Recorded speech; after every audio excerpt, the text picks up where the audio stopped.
반갑습니다. 제가 참 귀한 모임에 초대를 받아서 여러분들과 교제할 수 있게 돼서 아주 기쁘게 생각하고요. 특별히 제가 존경하고 또 닮기를 원하는 조나단 에드워드에 대해서 같이 생각하면서 교제할 수 있게 돼서 아주 기쁘게 생각합니다. 우리가 같이 생각하면서 살펴볼 것은 우리의 그 신앙의 관심을 어디에 두는가 하는 것이 매우 중요하다 생각할 수 있습니다. 그래서 제가 읽기도 하고 또 얘기도 하면서 이렇게 해서 제가 주어진 시간을 마치도록 하겠습니다. 신학의 원리를 우리가 어디에 두느냐에 따라서 우리의 신학의 방향이 결정됩니다. 신학의 원리를 이성이나 또는 지성에 둘 때 스콜라 신학이나 자연신교 또 합리주의 와 같은 그런 자유주의 신학 방향으로 나갈 수 있습니다. 반면에 우리의 신앙의 본질을 우리의 감정이나 신앙 체험에 둘 경우에 신비주의와 경건주의와 같은 열정적 광신주의로 나갈 수도 있습니다. 그러나 이 개혁주의 신학은 정확하고 오리 없는 하나님 말씀이 성경을 신학의 원리로 삼고 있습니다. 그리고 그에 기초해서 믿고 예배하고 생활할 것을 강조합니다. 따라서 개혁주의자들은 이성과 감정의 중요성을 부인하지는 않습니다. 그러나 어느 쪽에서 치우치지 아니하고 참 중용적인 입장에서 우리의 인격적 세 가지 요소인 지정의의 그 조화를 강조합니다. 이런 그 전제 속에서 우리가 오늘 같이 뉴잉글랜드에서 있었던 조나단 에드워드와 그 각성운동에 대해서 그에 대한 이해들을 우리가 살펴볼 것입니다. 먼저 우리가 간단히 미국이라는 나라를 이해하기 위해서는 이민자들에 대해서 같이 살펴보는 것이 매우 중요할 것으로 생각합니다. 미국으로 청교도들이 이민한 가장 큰 목적 가운데 하나는 신앙의 자유를 찾아서 나가는 것이었습니다. 그래서 하나님이 기뻐하는 나라를 세우는 것이었죠. 그럼 하나님이 기뻐하는 나라는 어떻게 이루어질 수 있겠는가? 그것은 거듭난 신자들을 중심으로 해서 다스려지는 그러한 나라를 그들이 생각을 했습니다. 그래서 청교도 제1세대의 경우에 보면 그들은 신앙적 집단이었고요. 그래서 그들에게 아주 중요한 부분은 뭐냐면 교회가 무엇이냐 했을 때 교회는 믿는 자들의 공동체일 뿐만 아니라 한국으로 그들의 자녀들로인 계약 공동체로 그들은 이해를 했습니다. 그런데 이 교회 속에서 참으로 참정 교회 회원으로서의 권리를 행사할 수 있는 사람은 어떤 사람인가 하면 교회 왔다 갔다 하는 사람이 아니라 교회 회원으로서의 그 자질을 세 가지 조건에서 자질을 갖춰야 된다고 보고 있는데, 첫째는 바른 신앙 고백, 그다음 바른 생활, 거기보다 더 중요한 것이 회심 체험이었습니다. 아무리 바른 신앙을 고백하고 바른 생활을 강조한다 할지라도 회심 체험이 없다고 한다면 교인으로서 인정해 주지 않았습니다. 이렇게 교인으로 인정된 이 세 가지 조건을 갖춘 사람만이 교인이 인정됐고, 이 교인으로 인정된 사람만이 미국 초기 사회에서는 참정권을 정치나 이런 데 나가서 할 수 있는 참정권을 보장을 받았습니다. 그래서 보스턴을 중심으로 했던 이 청교도들의 궁극적인 관심은 어디에 있느냐면 어떻게 해서 이 하나님의 말씀이 다스리는 사회를 만들 것이냐 하는 거인데, 이런 그 조건을 갖춘 사람들이 투표하고 뽑아서 그런 사람이 다스리는, 그러한 성도들이 다스리는 그 사회를 그들은 추구했던 것이죠. 그래서 이러한 그 사회를 우리가 쉽게 얘기해서 비블리오크라시라든가 또는 바이블 커먼웰스라고 우리가 얘기를 합니다. 그러나 이러한 1세들이 세웠던 그러한 신앙 중심적인 그 홀리 커먼웰스는, 언더그의 도시는 세월이 가면서 점차 약해지게 되죠. 2세대, 3세대에 가면서 그들의 신앙이 매우 약화되게 됩니다. 이런 때에 제2세대였던 청교였던 이 잉클스 매더라는 사람이 있습니다. 이 사람은 예일 대학을 세우는 데 큰 공헌을 했던 사람인데요. 잉클스 매더는 1678년도 초기 청교도들이 도착한 후에 한 60년경이 지나서 Pray for the Rising Generation, 일어난 다음 세대를 위한 기도라는 그 설교를 통해서 이런 얘기를 합니다. 2세대의 핵심이 극히 드문 것이 되었습니다. 지난 세기 우리의 조상들의 때는 설교 말씀을 듣고 허다한 사람들이 하나님께 돌아왔고 수백 명씩 회심하기도 했습니다. 그런데 오늘날 이러한 일이 우리 가운데는 우리 가운데 볼 수 있습니까? 분명히 말씀하지만 온전한 회심을 보기 힘들어졌습니다. 이 세대 사람들은 이것이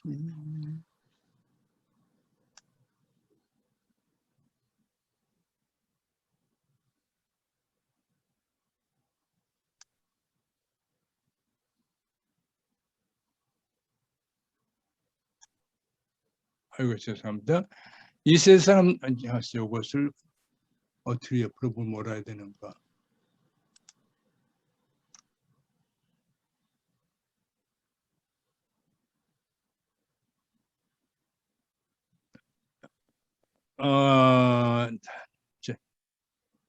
가루가 막혀가지고 말해요. 근데 이거 어떻게 되나?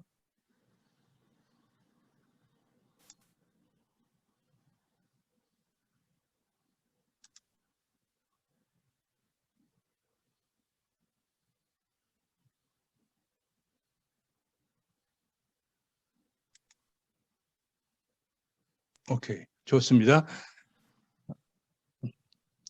많은 이들이 회개하여 돌아와 그들 속에 하신 하나님의 일을 기쁨으로 증거했습니다. 매일 구원받은 사람들이 교회로 와서 등록했습니다. 그러나 오늘날 수많은 집회들이 오늘 수많은 집회들이 있지만 집회를 통해서 온전히 회개한 이들이 나타난다는 보고는 없습니다. 설교단을 보십시오. 과거에 그런 영광이 그곳에 머물고 있습니까? 뉴잉글랜드의 학식이 뛰어난 교사들과 거의 못지않은 거룩한 목사들이 있었습니다. 언제 보스턴에서 커튼과 노튼 같은 목사를 볼 수 있을까요? 언제 뉴잉글랜드에서 후커, 셰퍼드, 미셸과 같은 이들을 다시 볼 수 있을까요? 라고 한탄을 했습니다. 그러니까 지금 청교도들이 이제 점차 부운동이 사라져가고 있음을 볼 수 있습니다. 좀 지나서요. 83세, 나는 내 나이 83세입니다. 1721년에 한 얘기죠. 나는 이 나라가 제1세대가 개척자들과 교제했고 65년간 복음 전도자로 살았습니다. 그러나 지금 나의 모습은 무너져 기초만 남은 성전을 바라보면서 애통했던 옛날 선지자의 처지와 다를 바 없습니다. 이 땅의 경건의 모습에 사라져가는 모습을 보면서 통탄하고 있습니다. 전에는 뉴잉글랜드의 가장 큰 관심이 신앙이었지만 지금은 신앙을 버리고 세속화로 향하는 모습만 보일 뿐입니다. 오, 나의 머리는 물이 되었으며 나의 눈은 눈물의 샘이 되었다라고 한탄을 합니다. 이렇게 청교도 2세대, 3세대 지나면서 뉴잉글랜드 부운동은 아주 시끄러졌습니다. 그래서 많은 사람들이 절망했죠. 그래서 그 당시 이런 청교도의 설교들이 절망적이었기 때문에 많은 사람들이 이 시대를 갖다가 애가체 설교가 만연한 시대다 그렇게 얘기를 합니다. 1세대 이후에 2세대, 3세대가 지나면서 청교도 신앙들은 완전히 세속화되어 갔던 것이죠. 이러한 때에 나타난 것이 바로 조금씩 이제 부운동에 나타나는데요. 조나단 에드워드의 외할아버지였던 솔로몬 스타다드가 목회하던 노샘튼 교회에서 한 5번에 걸쳐서 부운동이 조금씩 있었고요. 중부식 민지 뉴저지 쪽에서는 프레딩 하이진이라는 사람을 통해서 1726년 38명, 29년 16명, 34년 16명, 39년 50명, 또 1741년 22명 이렇게 하나님께 돌아온 거에서 한 180명 정도의 부흥이 있다는 것이 그들이 아주 기쁜 소식이었습니다. 그러니까 뉴잉글랜드 교회들이 아주 침체적인 상황에 있었던 것이죠.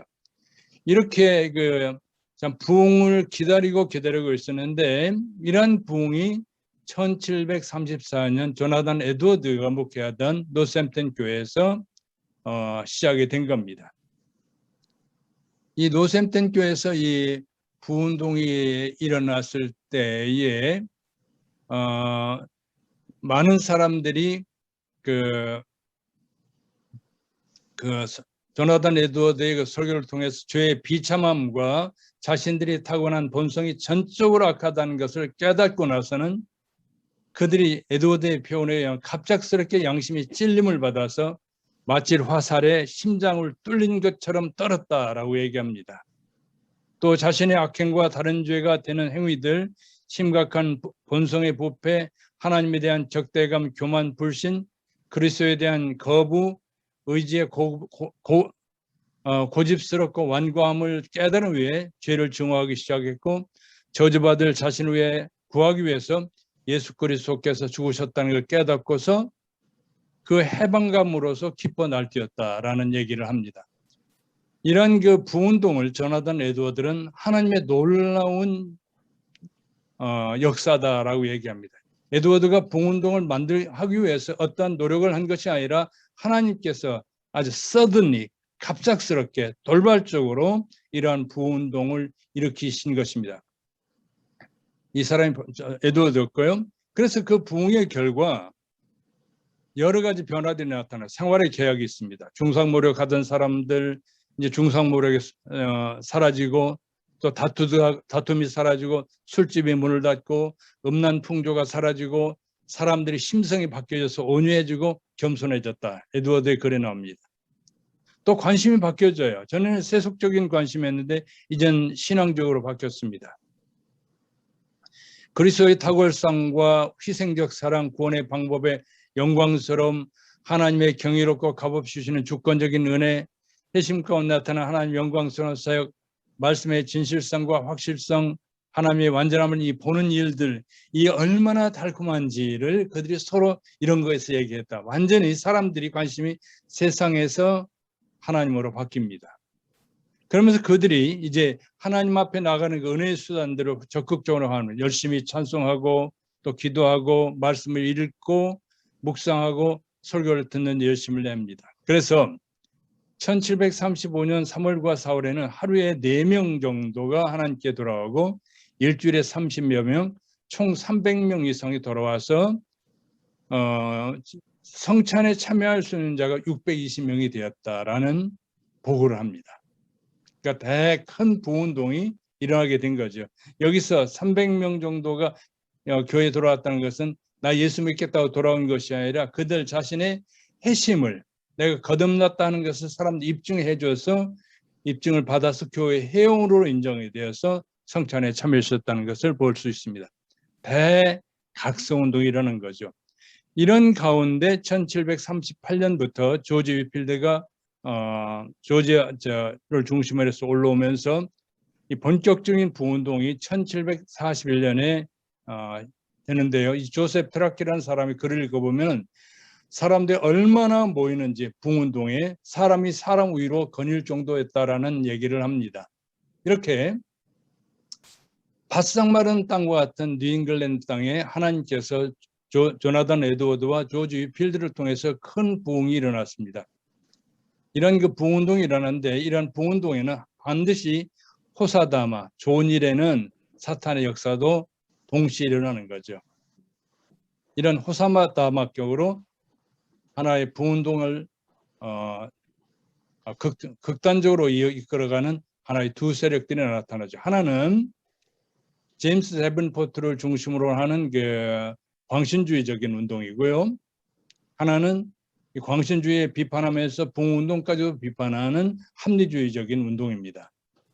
이 열정적 광신주의가는 바로 제임스 데븐포트에 의해서 일어났는데 제임스 데븐포트는 어떤 사람이면 뉴헤븐 식민지를 세웠던 존 데븐포트의 증손자입니다. 이 사람이 예일 대학을 졸업했고요.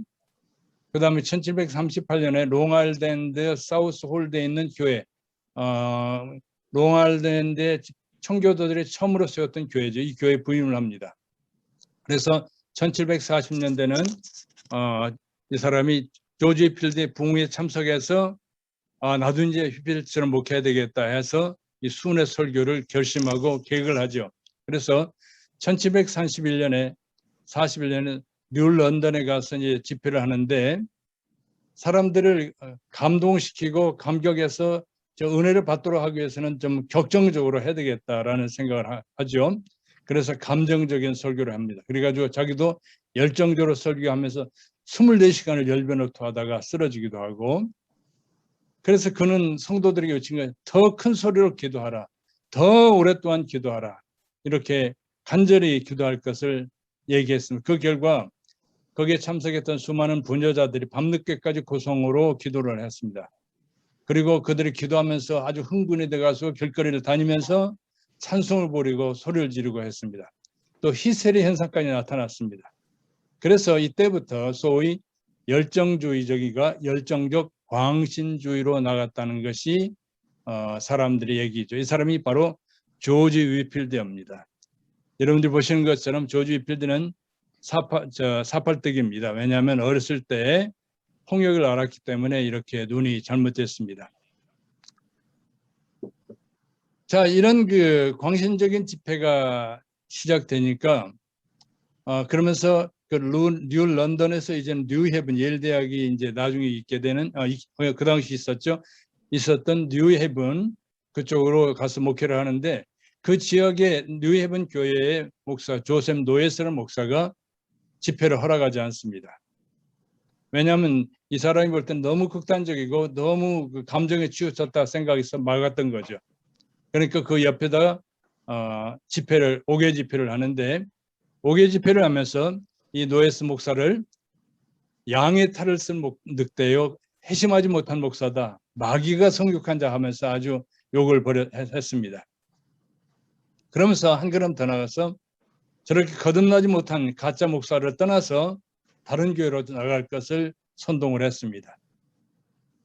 이 데벤포트는 한 걸음 더 나가서 관심법을 또 얘기해요.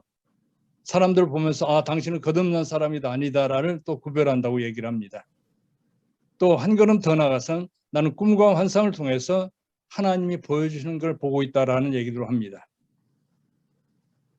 아주 이런 그 극단적인 모임이 1742년 그가 보스턴 지역에 집회를 갔는데 그를 환영하기 위해서 나온 많은 목사들을 보면서 당신 거듭났으니까 다시 회심했습니까? 목사들한테 그렇게 얘기함으로 스스로 영적인 교만을 드러내기 시작했습니다. 자, 이렇게 좀 극단적인 그 반응들을 보이게 되니까 뉴잉글랜드 목사회는 1742년에 데븐포트를 이렇게 얘기했어요. 데븐포트는 충동적으로 목사를 판단하는 사람이다. 그리고 거리에서 소리 높여 노래 부르고 평신도로 선동해서 목사의 권위를 찬탈하는 자다. 이렇게 규정을 한 다음에 했습니다. 이런 그 규정을 하니까 코네티컷 주정부는 이런 데븐포트와 같은 순회 설교를 금지하고 그를 롱아일랜드로 추방을 했지요. 그 이후에 그는 생활개혁이라는 것을 전개하면서 뉴런던에서 성경 외의 모든 책들을 불살르고 가발, 옷, 보석, 사치스러운 것들을 다 불살랐는데요. 성경뿐만 아니라 청교도의 그 선대의 경건한 청교도들의 그 책들까지 다 불살라 버렸습니다. 이 극단적인 모습이 나오기 시작하는 겁니다. 이런 그 극단적인 열정주의적인 운동들은 노샘튼 교회까지도 이어지게 되는데요. 노샘튼 교회도 이런 극단적인 운동들이 나타난 것을 조나단 에드워드가 확인했습니다. 이 노샘튼 교회가 조금씩 사람들이 하나님 주신 은혜가 아니라 은혜 받기 위해서 은혜를 받는 그 수단으로서 아주 열정적인 그런 그 노력을 가하는 모습들을 보이게 된 것이 1742년 2월에 있었던 세뮤얼 뷰엘이라는 목사가 와서 집회한 다음입니다. 그러면서 은혜 체험을 위해서 인위적인 노력들을 하기 시작을 합니다. 그리고 종교적 감정과 신비 체험을 극대화하기 위해서 노력을 합니다. 그래서 이러한 결과 에드워드의 말에 의하면 에드워드의 글에 의하면 이런 얘기를 어떤 사람들은 그 이제 노샘튼 에드워드가 목회하던 교회 상황을 이렇게 해요. 얘기해요. 어떤 사람들이 일종의 황홀경에 빠져서 24시간 계속 꼼짝도 않고 누워 있었다. 그들의 감각은 마비된 것 같았다. 그때 그들은 강력한 상상 속에 빠져서 마치 천국에 올라가 영광스럽고 희애를 느끼게 하는 무엇인가를 보는 것 같았다. 이 황홀한 지경에 빠진 거죠. 이러한 무아지경에 이르렀을 때 사탄이 그 틈을 이용했다. 대부분의 경우에 사탄이 기회를 타서 즉시 역사하는 것이 분명하게 보였다. 그들 중 다수가 이성을 잃고 날뛰지 않게 하도록 주의를 기울이고 수고해야 할 필요성을 있었다. 에드워드는 교인들이 좀 극단적으로 이 나가는 모습들을 보면서 제어해야 되겠다 하는 얘기를 하고 있습니다. 자, 그래서 에드워드는 이 세미엘 부엘 집회가 끝나면 한 달 후에 교회 계약을 맺습니다. 그 교회 계약의 내용은 뭐냐면 열정적 광신주의를 배격하고 신앙에서의 균형을 이루자, 지성과 감성과 의지에서의 균형을 이룰 것을 주장을 했습니다. 자, 이런 여기 이제 이 사람은 이제 찰스 촌시라는 목사입니다. 자, 이렇게 이런 감정주의적인 부운동이 일어나게 되니까 여기에 대한 반발들이 조금씩 시작되는데, 이런 반발들은 하버드 대학 교수들이나 예일 대학 교수들을 통해서 나타나야 됐고요. 그 후에 여러 사람들이 이제 거기에 반발들이 나타나는데 그 대표적인 케이스가 찰스 촌시라는 사람이죠. 이 사람이죠. 자, 그러면 이 찰스 촌시는 어떤 사람이냐면은, 찰스 촌시는 그 신학을 보면은 알미니안 경향이 많이 있고요. 만인 구원설자론자예요. 그에 의하면 하나님의 성품은 속성 가운데는 사랑이다. 하나님이 사랑이라고 한다면 그 사랑의 하나님이 사람을 지옥까지 보내겠느냐? 그렇지 않다는 거죠.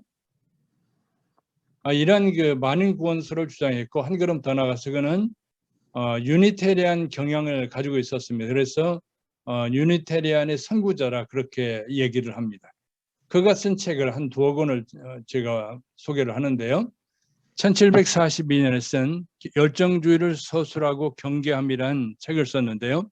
이 책을 통해서 찰스 촌시는 이 열정적 광신주의는 위필드의 설교에서부터 나왔다라고 지적을 합니다. 그러면서 위필드를 얘기하기를, 위필드는 어린이나 여자들의 감정만 건드려 놓을 뿐 도덕심의 변화를 가져온 일이 없으며 도리어 무자비하고 나무에 흠잡기를 좋아하는 쓴 마음을 심어 놓았다고 위필드를 비난합니다. 이 사람이요. 또 1743년에 썼던 뉴잉글랜드 종교 상태에 대한 시기적절한 사색이라는 책을 썼는데, 이 책을 통해서 이 부흥운동이 나타난 폐해를 지적해요. 순회 사역을 한다는 핑계로 목회자들이 자신의 양떼를 버리고 있다. 첫째로. 둘째는 교인들에 대해서 교인들이 예배 때 비명소리를 지르고 몸부림치고 있다. 셋째로, 신앙에 전념한다는 목적으로 직업을 버리고 또 직업을 경시하는 경향이 나타난다. 이런 지적을 합니다. 그러면서 그는 이렇게 얘기를 합니다. 회심했다고 하는 사람들이 큰 소리로 울거나 소리 지르는 것, 예배 중 격정에 빠져서 쓰러지거나 졸도하는 것, 황홀경에 빠져 천국과 지옥을 오르내리는 것, 그리고 한밤중에 고함치며 기도하는 것, 불황무식한 아녀자들이 회심했다고 해서 다른 사람의 영적 상태에 대해서 상담하는 등 이 열정적 광신주의는 교회를 혼란에 빠뜨리는 사탄의 괴계다. 이 사람이 얘기하는, 이건 부운동은 사탄의 운동이다라고 얘기를 해요. 그래서 이 찰스 촌시에 의하면 올바른 신앙이라는 건 뭐냐면, 우리가 고조된 감정과 그 이성이 균형을 맞춰야 된다고 보는 거예요. 감정과 이성이 균형을 맞춰야 된다고 하는데, 한 걸음 더 나아가서는 감정이 이성의 지배 아래 있어야 된다라고 얘기하죠. 그래서 믿음의 감정적인 측면을 이성에 종속을 시켜야 된다는 것이 그의 주장입니다. 촌시는 이런 얘기를 해요. 확실한 것은 고조된 감정이 아니라, 이제 열정주의자들이 감정을 아주 해가지고 흥분하고 막 찬송 이렇게 하잖아요. 그게 아니라 계몽된 지식이 항상 인간을 지배하는 안내자가 되어야 한다. 이것은 종교적인 문제일 뿐만 아니라 다른 일에도 마찬가지다. 하나님의 성령이 그들의 마음에 역사하실 때도 역시 그러하다. 그러니까 올바른 신앙이라는 것은 뭐냐, 감정 중심적인 것이 아니라 이성의 컨트롤 받는 삶이다. 이 합리주의적인 견해를 주장합니다. 추원 씨는 또 이렇게 얘기해요. 새롭게 된 인간에게 가장 필수적인 것 하나는 열정을 적절히 제어하는 것이다. 즉 성화된 이해력의 지배 아래서 복종시키는 것이다. 이렇게 되기 전에는 새로운 피조물이라 부를 수는 있어도 새롭게 되었다고는 할 수 없다. 그러니까 감정적으로 흥분하고 이렇게 한 사람들, 그 사람들이 설령 거듭났다 할지라도 실제로 그들이 거듭난 사람이라고 얘기하기는 평가가 어렵다는 얘기죠. 그는 계속해서 이런 얘기. 비록 그 대상이 하나님 또는 다른 세계에 속한 것이라 할지라도 이성적인 존재가 열정이나 감정에 의해서 이끌림을 받아서는 안 된다. 어떠한 경우에도 그들은 잘 교육된 판단력의 지배 아래 있어야 된다. 아주 이성적인 지배를 강조를 합니다. 그래서 결론적인 얘기는 뭐냐면 이성에 의해서 조절되고 지배되지 않는 열심이나 감정은 하나님으로부터 온 것이 아니라는 거예요. 그래서 감정에만 호소하는 부운동은 결론적으로 이 찰스 추원 씨는 사탄의 역사다. 부운동을 보고 이제 사탄의 역사로 간주를 합니다. 추원 씨의 그 견해에 의하면 하나님은 질서의 하나님인데 부운동의 열매를 보자는 거죠. 부운동의 열매를 볼 때 교회 안에 혼란들이라는 거죠. 목사를 거듭난 목사와 거듭나지 않은 목사로 이렇게 나눠지고 이러저러한 상황 속에서 교회를 또 목사가 거듭났다 나지 않았다 해서 교회를 목사를 추방하고 또 교인들이 그 목사를 떠나 다른 교회로 하고 이런 혼란을 오게 됐는데 하나님이 질서의 하나님인데 부운동이 하나님으로부터 왔다고 한다면 이런 무질서는 있을 수 없다는 거죠. 그러므로 결과적으로 봤을 때 부운동은 혼란을 일으킨 자, 다른 말로 한다면 사탄으로부터 기인한 것이다. 이것이 찰스 추원 씨의 주장이라고 볼 수 있습니다. 자, 이러한 상황이 전개되니까 부운동의 주역이었던 에드워드는 무엇인가 바른 신앙이 무엇인가, 다른 말로 한다면 영적인 각성을 하는 것이 무엇인가에 대해서 교인들에게 설명할 필요성이 생긴 것이죠. 열정적으로 감정주의로 빠졌을 때 교회가 혼란 가운데 빠지게 되고 또 너무 합리주의적으로 추구하다 보니까 부운동을 부정하면서 또 뭐랄까요, 아주 드라이한 그 종교로 나갈 수 있는 상황이 되죠. 이런 상황에서 에드워드는 이 합리주의도 비판하면서 광신주의도 비판을 합니다.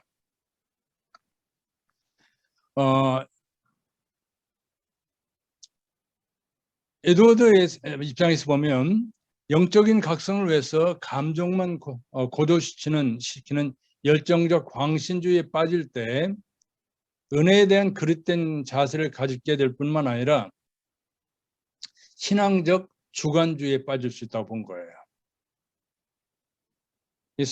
바른 신앙은 성경에 기초한 객관적인 신앙인데 성경 말씀을 믿고 하는 것인데 내가 체험한 것이 절대적이 되면 주관적이 되는, 이건 문제가 있을 수 있다 본 거죠. 또 다른 면에서 신앙에서 이성적 기능만 강조하고 감성적인 것을 무시할 경우에 신앙의 본질을 상실할 수 있다라고 에드워드는 봤습니다. 그래서 에드워드의 말에 의하면 감정을 거부하다가 열정적인 설교와 그의 뜨거운 반응을 금할 수도 있고 또 신앙의 핵심적인 요소인 감정을 무시함으로 극단에 치울 수 있다라고 본 것이죠. 왜냐하면 성령께서 임하실 때 믿음이 주입되고 감정이 올라가는데 그것까지도 거부할 수 있지 않느냐 하는 것이 그의 주장이에요. 또 그러므로 그 인간이 어떤 너무 감정적으로 나가게 될 때 어떤 감정에 기인한 육체적 모든 현상을 하나님으로부터 왔다고 보는 것이나 또는 그 감정적인 현상을 갖다가 다 사탄의 역사로 보는 것도 문제가 된다고 보고 있는 거죠. 이런 면에서 에드워드는 부흥에 대해서 바르게 설명할 필요성을 갖게 됐습니다. 그래서 그는 1742년부터 1743년에 이어서 교인들에게 참다운 신앙, 참다운 영적 각성이 무엇인지를 설교했고요. 이 설교한 것들을 나중에 책으로 낸 것이 바로 에드워드의 대표적인 책이라고 할 수 있는 이 Treatise Concerning Religious Affection이라는 책이죠. 우리 한국에는 신앙과 정서로 번역이 되어 있습니다. 에드워드에 의하면 올바른 신앙적 각성이라는 것은 감성과 이성의 역할을 배제하지 않는 거라는 거죠. 그리고 그것을 함께 포함을 해야 된다고 보고 있어요. 에드워드는 하나님이 인간에게 감성 기능을 주셨기 때문에 참된 종교는 냉담하거나 또 침체적인 것이 아니라 열심을 품은 종교다, 이렇게 에드워드는 주장을 합니다. 그리고 두 번째는 이 사랑과 미움, 소망과 두려움 등 감성이 없는 세상은 죽은 세상과 같지 않느냐는 거죠. 그럼 다른 말로 한다면 감정이 없는 종교는 죽은 종교다 라고 합리주의자들을 비판합니다. 감정이 움직이지 않고는 실천으로 움직일 수 없는 거니까 우리가 무엇을 좋다 해서 그 다음에 머리로 지성으로 이해하고 그것을 거기에 좋다 해서 감정으로 느끼고 그 다음에 의지로 나타나는데 감정을 빼버리면 행동으로 옮겨질 수 없다는 것이 에드워드의 얘기예요. 그래서 성경을 보면 성경에는 경외심, 감정이죠.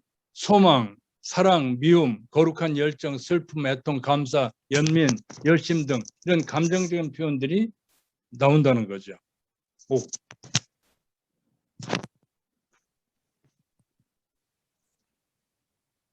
시간이 벌써 다 돼가는데요.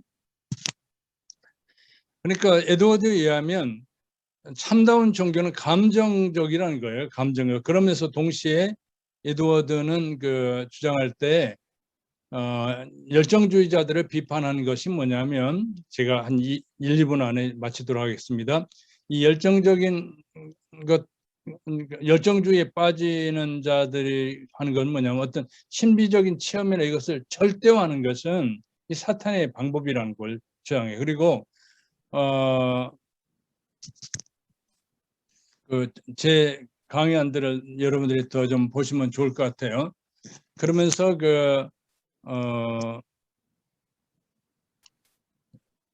찰스 촌시한테 얘기하는 것은 부운동이 나타난 어떤 현상들이 특별하거나 또는 했다고 해서 그것을 부정하지 말라는 거예요. 왜? 어디에 기초하는 성경에서 그런 것들이 인정됐다고 한다면 그것을 거부해서는 안 된다는 그런 입장을 펴요. 그리고 한 걸음 더 나가서 열정주의자들을 향해서는 뭐냐면 내가 체험했던 것을 절대화하지 말라는 거죠. 우리가 받은 그 은혜들 가운데는 하나님께로부터 온 것일 수도 있지만 사탄에게서 온 것일 수도 있는 것, 그런 중립적인 감정들이 제법 많이 있다라고 그는 또 지정을 합니다. 그래서 여러 가지를 주장을 하지요.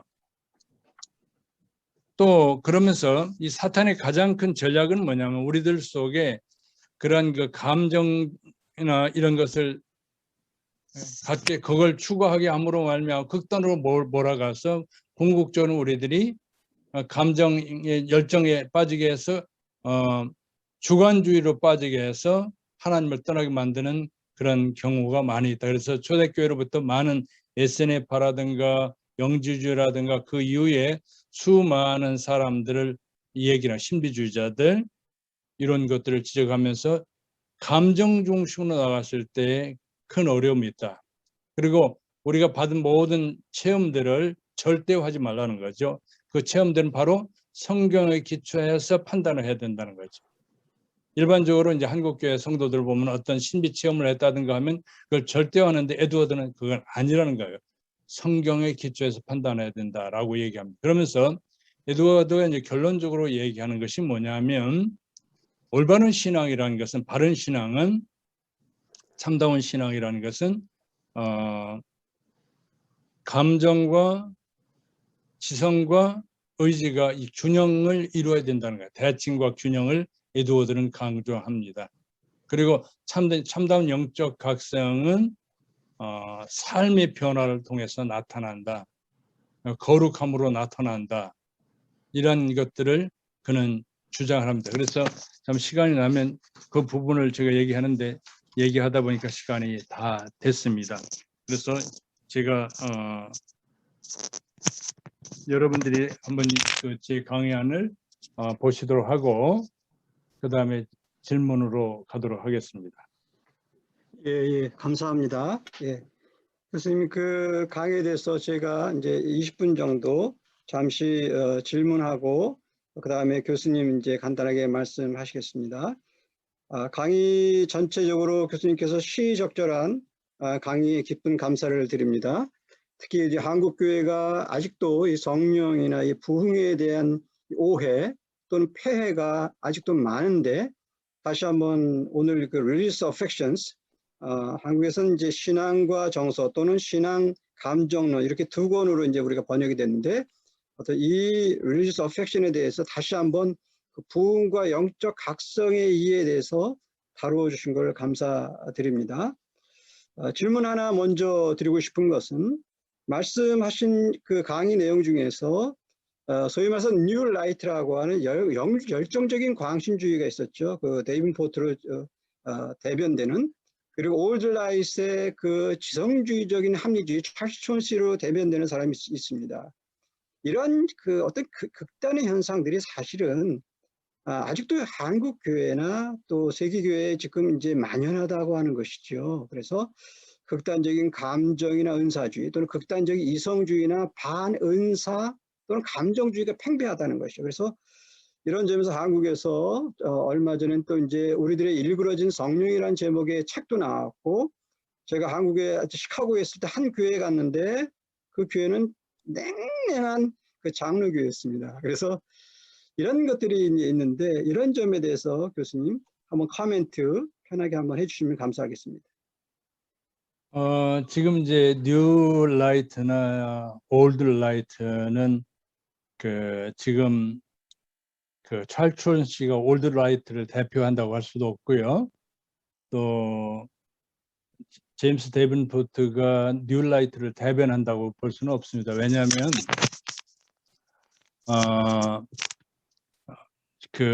그런 그 부운동을 지지하는 그룹들과 부운동이 감정적인 면들을 하는 면에서는 이제 같은 면들이 좀 있지만, 제가 지금 뽑은 그 두 사람들은 지나친 극단이라고 저는 보거든요. 예. 감정을 중시한다는 면에서 그 뉴 라이트는 데이빈 포트는 비슷하지만, 주로 이제 뉴 라이트에 속한 조나단 에드워드까지도 뉴 라이트로 보거든요.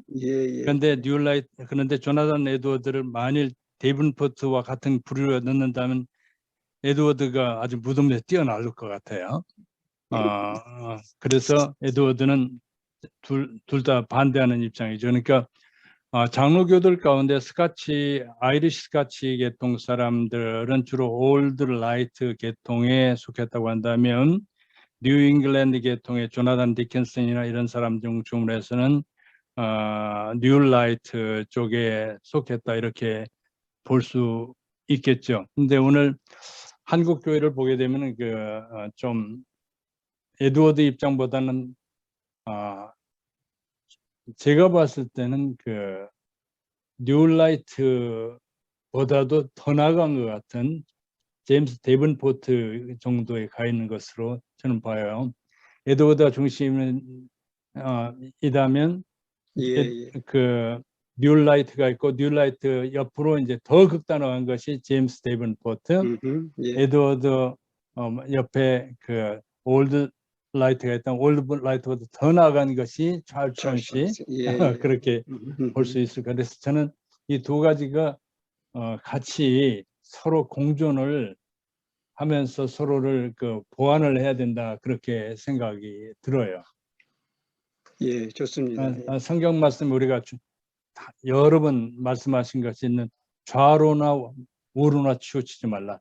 율법을 지키라고 그 하나님 주신 율법을 지킬 것을 말씀하시면서 좌로나 우로나 치우치지 말라 하는 말씀은 예전에도 그렇고 지금도 우리들에게 아주 적절한 교훈이라 저는 생각이 됩니다. 예, 감사합니다. 그 다음에 우리 이제 네 번째 질문으로 가겠습니다. 세 번째 넘어가고요.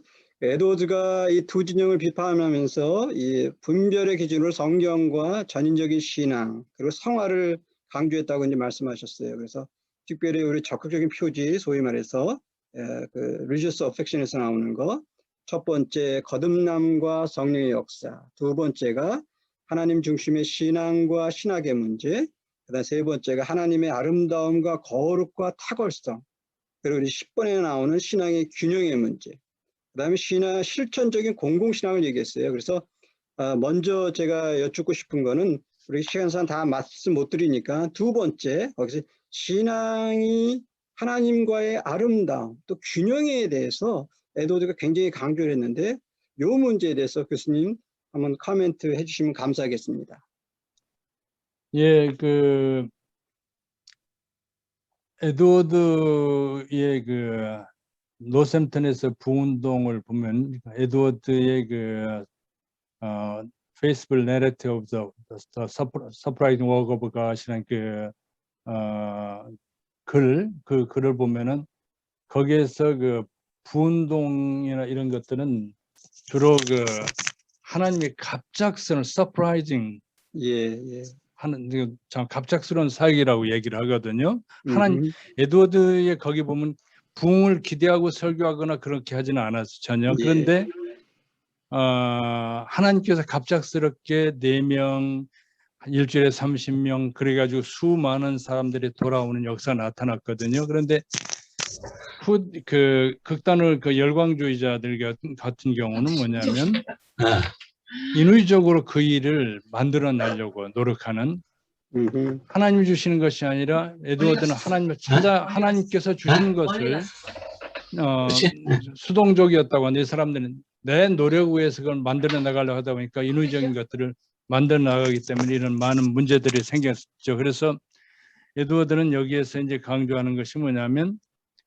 부흥이나 영적 각성에서의 하나님의 주도성을 강조를 하는 거죠. 하나님이 먼저 이니시에이티브를 가지고 오는 것을 강조하고 또 인간 이니시에이티브를 한 것을 비판하는 거죠. 내가 노력해서 토론토 블레싱이라다 이런 것처럼 어떤 그런 것들을 거기서는 비판적인 시각에서 에드워드는 보고 있죠. 그래서 우리 한국 신학에서 한국 교회에서 중요한 것은 제가 봤을 때는 균형 감각이 필요할 것 같아요. 에드워드가 얘기하는 것처럼 이것이 바로 우리의 칼빈적인 신앙이고 그 위에 우리가 가져야 될 그 신앙이 아닌가 저는 생각을 해요. 좌도 아니고 우도 하는 그런 중용도의 신앙, 그런 것들은 뭐냐면 삶을 통해서 의지에 강조하는, 의지로 이어지는 그러한 신앙운동이 바른 신앙운동이라 이렇게 저는 에드워드를 통해서 확인을 합니다. 예, 좋습니다. 예, 그리고 그러면 이제 그 강의한 거에 대해서 다시 한번 이제 마지막으로 한번 말씀드리고 싶은 거는 이제 12번에 나오는 그 실천성의 문제. 교수님, 네. 오늘 사실 시간이 없어서 강조를 못 하셨는데 이 실천성의 문제와 한국교회가 지금 실천성과 공공성의 문제에 대해서 많은 심각한 문제를 지금 이제 대두하고 있는 현실인데 에드워즈가 어떤 면에서 공공신학의 선구라고 이제 한 학자가 얘기를 했는데 네. 한국 교회의 공공성의 부재에 대한 대안과 해독제로서의 가능성으로서의 어떤 에드워즈 한번 말씀해 주시면 감사하겠습니다. 에드워드가 공공신학의 선두로 얘기하는 것은 지나칠 것 같아요. 왜냐하면 우리가 그 이전에도 칼빈도 있고 우리 선배들이 신앙의 선배들이 참으로 많이 있기 때문에 에드워드가 그런 면에서는 아주 훌륭하다 이렇게 생각할 수 있겠고, 저는 그 에드워드의 신학이 에서 중요한 것이 이제 그 감정적인 면들을 강조하지만 감정주의로 빠지지 않는 것들. 또 그러면서도 그 합리성을 추구하는 것들, 성경적인 기초에서 성경에 따라서 교인들을 지도하고 참 바르게 참 절제된 신앙으로 나가도록 하는 것이 참 에드워드에게 중요한 것이라 보고, 또 특별히 에드워드 이러한 신앙들은 청교도들의 가지고 있던 전통적 신앙이라고 봐요. 그들은 이 땅에서 그들이 살아가면서 하나님의 뜻을 이 땅에서 실현하기 위해서 어떻게 하는 것이 가장 하나님 기뻐하는 사회로 만들 것인가. 교회 부흥도 매우 중요한 과제이긴 하지만 이 땅에서 하나님이 기뻐하는 교회, 그리고 하나님이 기뻐하는 정부는 어떤 정부일까. 그래서 그들이 추구하던 것들이 바로 에드워드에게서 연결된 것이고요. 열매 맺었다고는 볼 수는 없고, 초기 청교도부터 계속해 왔던 것들이 이제 잠시 죽었다가 다시 에드워드에서 회복이 됐다. 저는 그렇게 보거든요. 교회관에서도 그렇고 여러 면에서. 그래서 우리 한국교회가 지금 1970년대 큰 부흥이 있은 다음에 지금 침체되어 있거든요. 그렇다고 해서 저는 한국교회가 앞으로도 영원히 이렇게 어려움을 당하고 침체 가운데 빠질 것으로는 보지 않습니다. 왜냐하면 청교도 1세대, 2세대가 지나가면서 3세대에서 신앙이 전혀 없어서 잉크스 매더가 그렇게 애가를 불었던 것처럼 지금 애가의 시대지만, 애가 제 설교 시대지만 다시 한번 하나님께서 에드워드 같은 그런 부흥운동을 한국교회에 다시 주실 거는 저는 기대해요.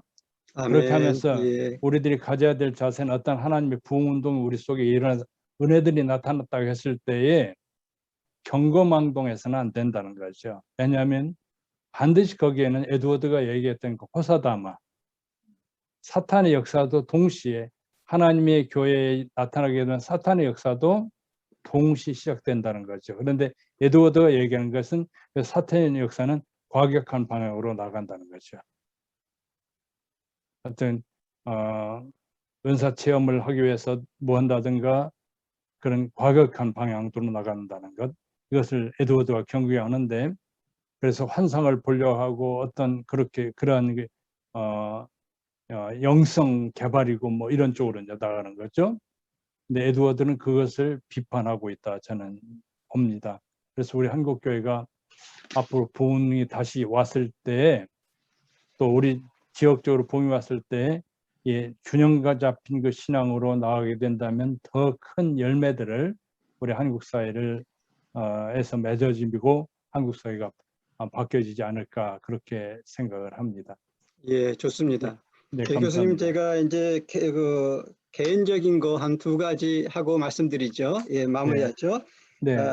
교수님이 그 교회사 중에서도 특별히 청교도와 종교개혁에 관심을 가지셨고, 박사학위 주제가 존 커튼의 교회개혁에 대한 연구였습니다. 그래서 특별히 한국인 최초로 빌라 외민에서 박사학위를 받으셨는데 꾸준히 청교도 관련 저서도 내셨어요. 그렇죠? 그래서 존 코튼이나 이 에드워즈 이런 청교도에 관심 가졌던 특별한 이유가 혹시 있으신지요? 예. 저는 어렸을 때부터 역사를 좋아했고요. 예. 그런 가운데 이제 신학을 하면서 교수 사역이 좋겠다라는 생각을 해서 이제 교수 사역을 하면서 그쪽으로 연구하는 가운데 역사 신학을 택하고, 그런 가운데 종교개혁 쪽으로 하는 게 더 좋겠다. 그래서 이제 했는데 그런 그 하나님의 인도하심을 따라서 이제 제가 THM 논문을 40년 전에 그 총신에서 쓸 때 조나단 에드워드의 교회관에 대해서 썼어요. 그러셨군요. 교회단에 관해서 써서 이제 82년도에 웨스민스터의 박사학위 과정에 들어갈 때에 에드워드에 대해서 공부하겠다 그러니까 교수님이 에드워드를 전공하신 교수님이 이제 지도를 해주셨는데 그 교수님이 한번 부흥에 대해서 한번 연구해봐라 그러더라고요. 그래서 연구해서 하다 보니까 찰스 촌시하고 이렇게 저 에드워드 컨트로버시가 많이 나와서 찰스 촌시 책들을 여러 권 있는데 다 읽어서 정리를 해놓고 하니까 선생님이 저한테 존 씨에 대해서 논문을 쓰라고 그러더라고요. 그래서 나 고민이 됐어요. 이상한 사람 써가지고 한국 가서 뭐 할까. 그래가지고 그만두었어요. 선생님 나 못 쓰겠다고. 그러니까 야, 너 금방 다 됐는데 왜 그러냐. 그래요. 그래서 전 아닙니다. 그래가지고서 이제 무엇을 할까 해가지고 정통 청교도를 해야 되겠다 해서 뉴잉글랜드 건설의 기초에 공헌한 사람을 해보자 해서 카튼을 예, 찾아보니까 그러셨군요. 카튼의 종말 사상이 뭐냐면 앞으로 뉴잉글랜드 속에 하나님의 정부를 통해서 천유왕국이 일어날 것으로 얘기하는데 카튼은 뭐냐면 교회 개혁을 통해서 하나님의 나라를 준비하는 과정으로 설명하더라고요. 그래서 뉴잉글랜드의 교회 종교 사회 이 개혁과 이 종말 사상의 그 연관성을 해서 이제 제출하니까 그래서 87년도에 이제 빨리 하나님의 은혜 가운데 마칠 수 있었죠. 그래서 청교도에 대해서 계속 관심을 갖고 공부하고 있어요. 예, 감사합니다. 마지막으로 이제 우리 컨퍼런스와 또 저희 컨퍼런스와 참석하신 우리 성도님들과 또 목회자들 또 여기 신학생들이 있는데 이분들에게 평소에 하시고자 했던 말씀 마지막으로 한번 말씀해 주시죠. 네, 우리 이제 조금 전에도 제가 말씀드렸지만 우리 한국교회 오늘날을 보면서 우리는 낭망해서는 안 됩니다. 왜냐하면 하나님께서는 이 절망적인 상황 가운데 새로운 역사를 항상 이루어 나가기 때문에 우리들이 하나님 앞에서 겸손히 주어진 일들을 이 말씀을 붙잡고 최선을 다하게 된다면 하나님께서 앞으로의 다시 한번 한국교회의 놀라운 영적 각성을 저는 주실 것으로 기대하고요. 그런 가운데서 우리 목회자 한 분 한 분들이 좌로나 우로나 치우치지 말고 이 중용적, 이 바른 신학우에 서서 차분히 이 설교에 전념한다면 한국교회가 새로워질 수 있지 않겠는가. 왜 그러냐면 교회의 역사는 설교자의 역사예요. 하나님께서 하나님 말씀을 바로 해석한 그들을 통해서 세계 역사를 만들어 나왔어요. 2000년 역사가. 그렇기 때문에 우리 목회자 한 분 한 분에게 가장 중요한 것은 강단에서 하나님 말씀 올바로 증거하는 그 말씀 운동을 전개한다면 하나님께서 그 말씀을 통해서 거듭나게 하는 역사가 나타나고 그 거듭남 역사가 나타난다면 한국교회가 새로워지고 한국 사회도 새로워지는 그 일들을 이루어 나갈 것이다. 여기서 하나 제가 꼭 하고 싶은 것은 우리는 이러한 그 교회를 살리는 운동을 하면서도 동시에 이 사회적인 문제들을 대해서 관심을 가지고 개혁을 해 나가야 된다. 많은 사람이 그런 얘기를 해요. 청교도들이 그렇게 힘이 있었는데 왜 청교도들이 지금 없느냐? 조나단 에드워드가 사라진 다음에 죽은 다음에 백신으로 죽은 다음에 그 다음에 이제 청교도들이 약화되거든요. 왜냐하면 대각성 운동이 일어난 다음에 독립전쟁이 일어났을 때 많은 그 청교도 지도자들은 뭐냐면 그 개인 구원만 관심이 있었지 사회적인 문제에 대한 관심 갖지 않아요. 독립운동에 대한 관심을 갖지 않았습니다. 그런데 조금 전 우리가 살펴봤던 촌 씨 같은 사람은 독립운동에 아주 적극적으로 개입을 해서 하다 보니까 독립운동이 끝난 다음에 미국의 사회가 계몽주의 촌 씨 같은 사람들, 프랑스 사람들의 영향을 받아서 완전히 좌경 되잖아요. 그래서 그 청교도를 세운 사람들이 다 다닐 수 있는 유니테리언으로 가버리잖아요. 그렇기 때문에 우리 한국교회 우리들이 목회자들이 가져야 될 건 첫째는 바른 신학에서 말씀을 올바로 전하는 운동과 함께 동시에 사회를 보면서 우리에게 주어진 시대적 사명들을 감당한다면 하나님께서 이 땅에 다시 한번 노샘턴에 내렸던 이 성령의 놀라운 역사들을 우리 가운데도 살아가시고 믿고 우리 다 같이 힘을 내서 나가자 이렇게 여러분들에게 말씀을 드리고 싶습니다. 아멘. 감사합니다. 교수님 감사합니다.